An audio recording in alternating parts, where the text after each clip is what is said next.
आता मान्य करत असताना लोक समोर आले, काही जण म्हणाले आम्ही वर्गीकरणाच्या बाजूने आहोत, काही जण म्हणाले की आम्ही वर्गीकरणाच्या विरोधात आहोत.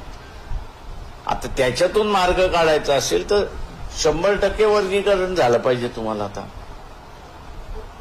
मग एक पॉलिसी म्हणून होती ती.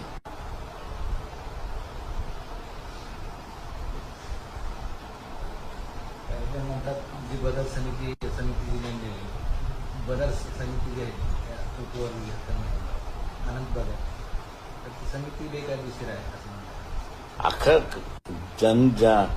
निर्णय मी ज्यावेळेस म्हणतोय बेकायदेशीर आहे तेव्हा हे फांद्या कुठं घे विचारायला लागलाय तुम्ही.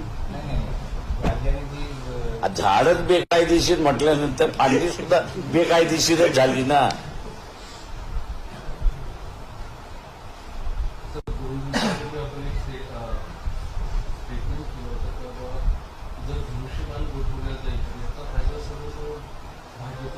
बरोबर आहे. उद्धव म्हणाले का की फायदा होणार नाही बीजेपीला म्हणून? एकनाथ शिंदे असं म्हणाले का की गोठवलं तर फायदा बीजेपीला होणार नाही म्हणून? वस्तुस्थिती आहे, त्यांना फायदा होणारच आहे तो.